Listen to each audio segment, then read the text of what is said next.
Voilà, un frère m'a récemment contacté dans le cadre de la logistique, hein, parce que vous savez qu'aujourd'hui nous sommes distingués en des sous-groupes dans notre groupe WhatsApp.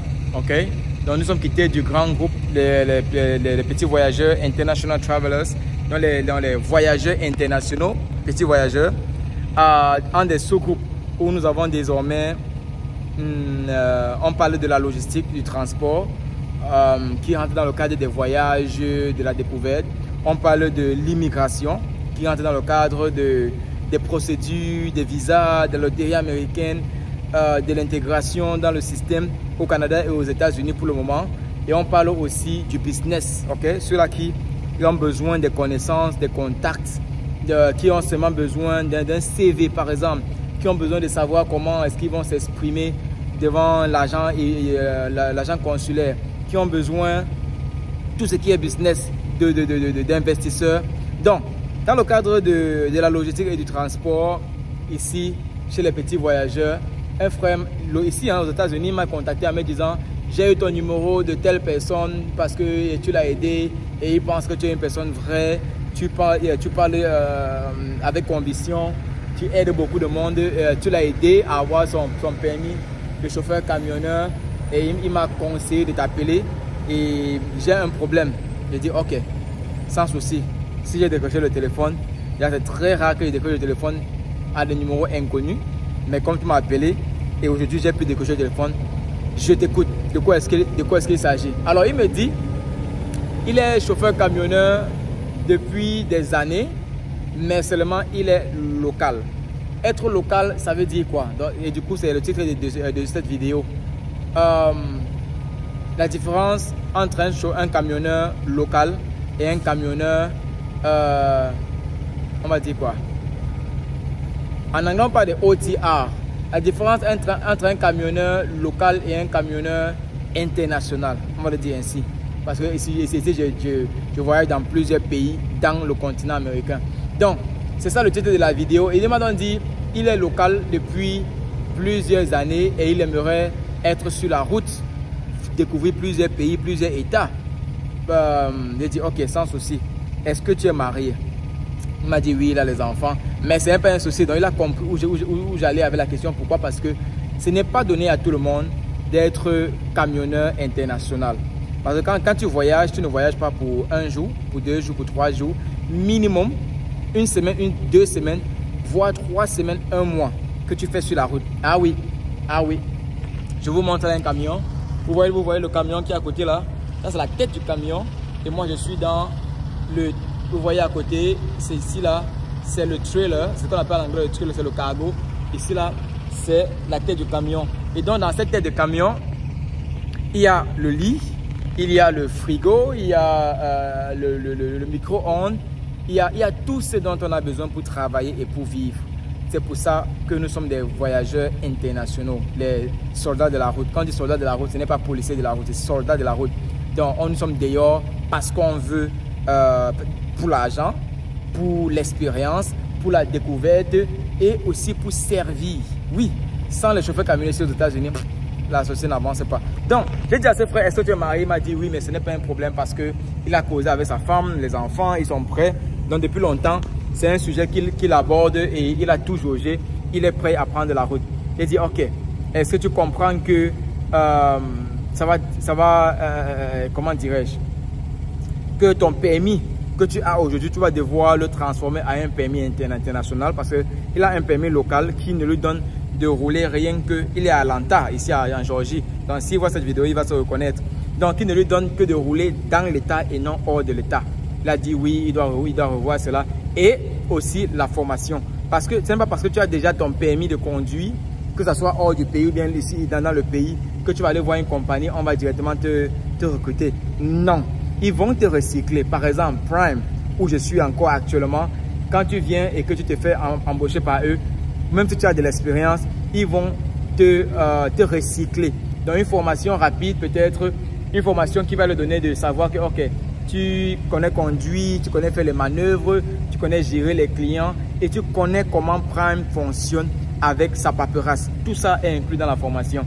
Donc le plus souvent, moi je forme les gars qui n'ont même pas de permis, ils n'ont rien, ils n'ont jamais touché le camion et je les prends de la base jusqu'à ce qu'ils soient indépendants.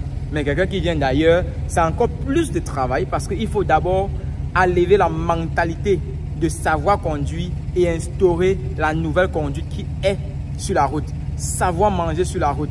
C'est très important parce que quand tu es dehors, tu ne manges pas à la maison. Tu manges dehors, tu dors dans le camion, tu vis dans le camion, tu conduis jour et nuit, souvent sans arrêt. Donc tu n'as pas un emploi du temps fixe.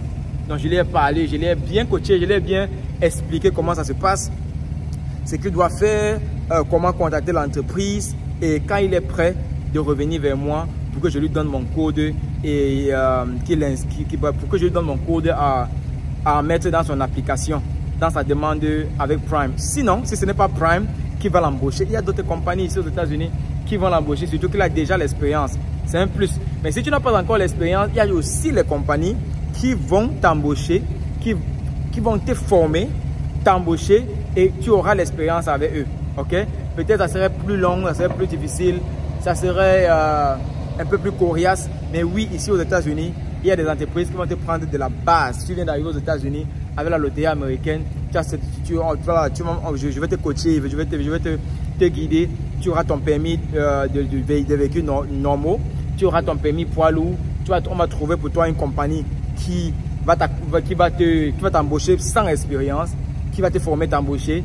Et écoute, c'est sans rien te demander, hein, mais ça ne sera plus Sergio en ce moment qui sera en train de t'aider. Ça sera une association, ok? Parce que nous sommes aujourd'hui en train de créer une association qui va aider la communauté, qui va aider les frères africains et tous ceux-là qui vont s'approcher de nous et dire nous avons besoin de toi, de vous, dans tel domaine. Si c'est la conduite, si c'est le transport, si c'est la logistique en général, ça peut être la mécanique diesel, la mécanique des poids lourds. Ça rentre dans la logistique.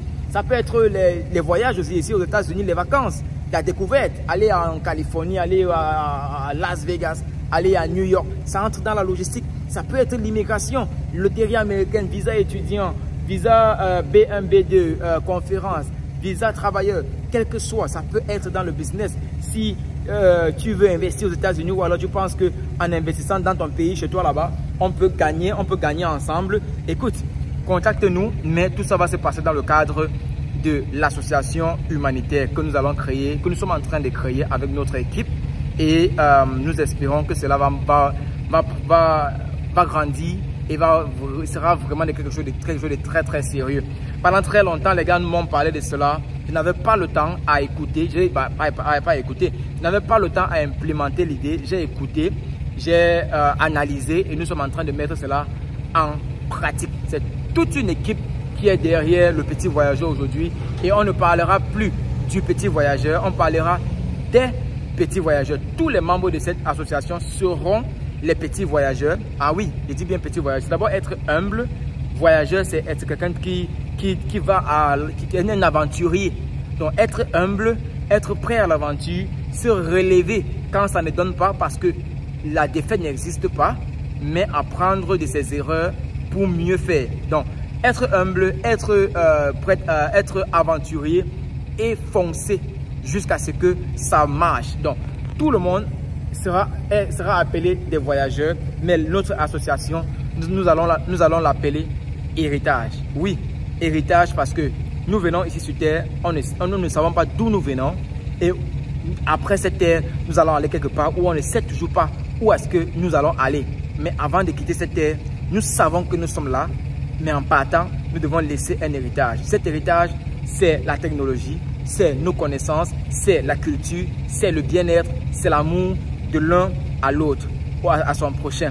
Voilà pourquoi nous parlons d'héritage, l'héritage des petits voyageurs. Donc, j'ai voulu partager cette expérience-là, cette conversation avec le frère dans le cadre de la différence entre un chauffeur camionneur local et un chauffeur camionneur international. Si tu as retenu quelque chose, j'aimerais bien savoir ton point de vue. Pourquoi tu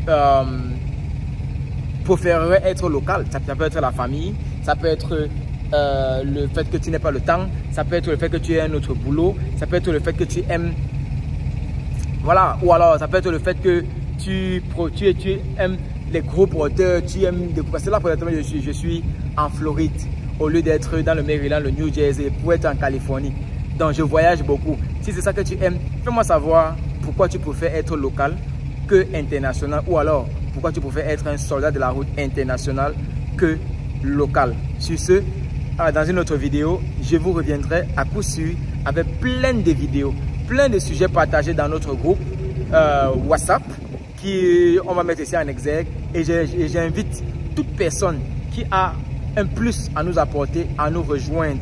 J'invite toute personne qui veut faire une vidéo et partager son expérience avec nous ici aux États-Unis, en Afrique, au Canada, en Europe, dans le cadre des petits voyageurs. Cet héritage, nous devons la construire ensemble et surtout vivant. Sur ce, portez-vous bien les gars, et à très bientôt dans une autre vidéo.